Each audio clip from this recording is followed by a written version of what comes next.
Hello everyone, আমার new একটা ব্লগে তোমাদের অনেক অনেক ওয়েলকাম। আর আমি পাপি, আমার ব্লগগুলো কে কোথা দিয়ে দেখছো অবশ্যই কিন্তু কমেন্টের সাথে জানাতে একদমই ভুলো না। তোমরা কেমন আছো সেটাও কিন্তু একদমই জানাতে ভুলো না। তো এদিকে দেখো, আমার শরীরটা সেদিন ঠিক ছিল না, তাও আমি নিচে এসেছি যেহেতু ভাসুরি ছেলের বার্থডে ছিল। আর সেরকমভাবে কিছু করা হয়নি, জাস্ট আশেপাশের মেয়ে ছেলেগুলোকেই বলা হয়েছে, এই যে ওর সাথে যারা খেলে তাদেরকে। তো দেখতেই পাচ্ছ সেরকম কিছু হয়নি, জাস্ট কেক কাটবে আর একটু খাওয়া দাওয়া। আর এইদিকে পিসিদেরকে আমি রাগাছিলাম যে এতই ঠান্ডা লাগছে তোমাদের, নাইটি পরে আসতে হবে, একটা চুড়িদার পরে আসতে পারলে না? সেটাই বলছে, ঠান্ডাতে আর পারছিলাম না। আর এখানে দেখো আমার শাশুড়ি মা সেজে গুজে রেডি হয়ে গেছে, আর দেখতেই পাচ্ছ কতটা সুন্দর লাগছে, তোমাদেরকে হাইও করে দিয়েছে। আর এখানে হচ্ছিল লুচি, তো গরম গরম লুচি দেখো, যেহেতু শীতকাল বাচ্চাগুলো খাবে ওই জন্য ওরা খেতে বসবে তখনই গরম গরম ছাকা হচ্ছিল, যাতে গরম গরম লুচিগুলো ওরা খেতে পারে। আর লুচি একটু গরম না হলে ভালো লাগে না। তো এখানে ছিল চানা, পনির চানা, তো হয়ে গেছিলো, এটাও দেখো গরম ছিল তখনই করা হয়েছিল জাস্ট। আর তো এগুলো সব শাশুড়ি মা দেখাচ্ছিল তোমাদেরকে।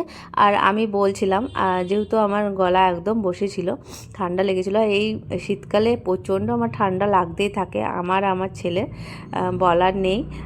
শীতকালটা একদমই আমি ঠিক থাকি না। আর এইদিকে দেখো এরা সব সময় এতটাই মজা করতে থাকে, তোমাদেরকে কি বলবো। আর দেখো আমাদের ঘর এইদিকে শাশুড়ি মা মিষ্টিগুলো দেখাচ্ছে, যে মিষ্টিগুলো দেখিয়ে দেয়। তো যেহেতু জানে আমি ব্লগিং করি ওই জন্য দেখো কতটা যত্ন সহকারে তোমাদেরকে দেখাচ্ছে।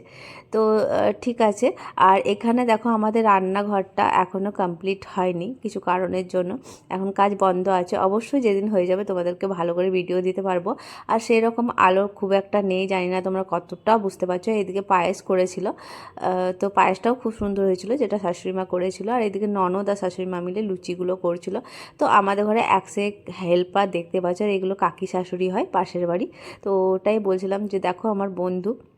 তো যেহেতু ভয়েসটা একদমই ভালো আসেনি ওই জন্য তোমাদেরকে দিলাম না আজ, অরিজিনাল কিছু আমি মানে ভয়েসে দিতে পারলাম না। তো এইরকম ভয়েসই তোমাদেরকে দিচ্ছি করে। তো ফাইনালি কেক কাটা হবে, এদিকে সব চলে এসেছে। আর আমার ছেলের কতটা দেখো মজা, ওর কারো বার্থডে হলে এতটাই ওর মজা হয়, মানে কেক খাবো খাবো করে খায় না। আর এই যে কাটিংটা হয় ওর কিন্তু খুব মজা হয়। তো আমি যেহেতু ওর জন্য ভাসুরি ছেলের জন্য গিফট এনেছিলাম, তো ও দিতে চাইছিল না, কাঁদছিল খুব যে আমি নেব নেব করে।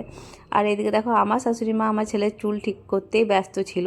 তো ওর চুলগুলো ওই রকম দাঁড়িয়েই থাকে, দেখতেই পাচ্ছ তোমরা, বসে না চুলগুলো।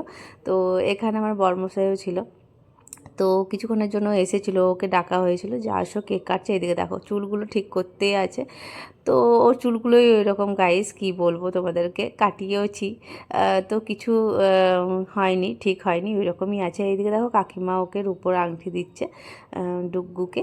তো যাই হোক, যেটুকু পেরেছে সামর্থ্য মতো দিয়েছে। আর এইদিকে দেখো গিফটগুলো, আর আমার ছেলে বলছে আমাকে চকলেটটা দে, তো আমি বললাম ঠিক আছে, যখন খুলবে তখন অবশ্যই দাদাভাই দেবে চকলেটটা। তো ওকে ভুলিয়ে তখন তো ভোলানো হলো। যাই হোক, আর এদিকে দেখছো যাই ছেলে কতটা খুশি গিফট পেয়ে। আর এইদিকে সবাইকে আমি বলছি হাই করতে, হাই করতে, ওরা বাই করছে। আর এদিকে সব দেওরগুলো ছিল, তো ছোট ছোট দেওর আমার সব, দেখতেই পাচ্ছ খুব ভালো কিউট, আমার সাথে খুব মজা করে, আমিও তাদের সাথে মজা করি। তো এখন এদেরকে কেক কাটা হয়ে গেছে, এদেরকে বসিয়ে দেওয়া হবে, যেহেতু ছোট বাচ্চা তো বেশি রাত করা উচিত নয় ওই জন্য।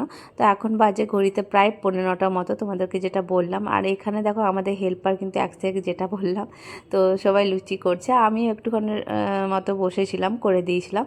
তো এদিকে ননদ রানী যখন খেতে দিতে যাচ্ছিলো তখনই আমি লুচি করতে একটু বসেছিলাম, যেহেতু আমার শরীরটা ভালো ছিল না ওই জন্য আমি করিও নি। তো উনুনটা ধরেছে ওই জন্য আমি যেন সামনে বসলাম।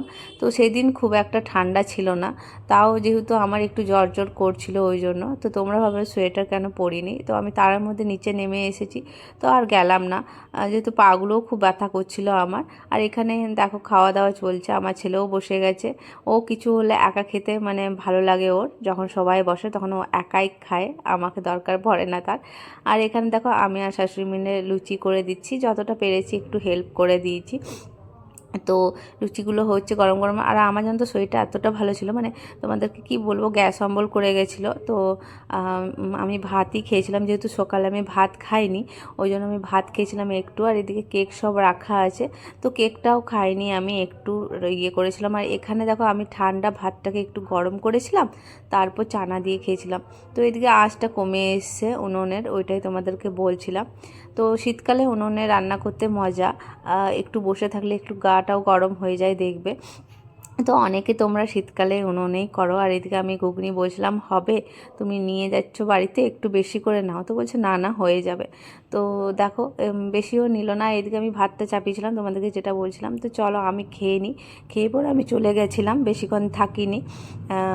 শাশুড়ি মাই বললো তুই চলে যা। তো আর এদিকে দেখতে পাচ্ছ এদেরকে কি বলবো তোমাদেরকে, আর আমার শাশুড়িকে রাগাচ্ছিল আমার ননদের মেয়ে। তো বলছে দেখবি এখনই ওকে মারতে যাচ্ছিলো, দেখো সুন্দরী সুন্দরী বলে।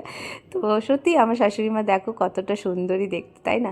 তো চলো ভাতটাকে গরম করে একটু চানা যে ঝোলটা ছিল ওইটা দিয়ে খেয়েছি। চলো আজকের ব্লগটা এখানে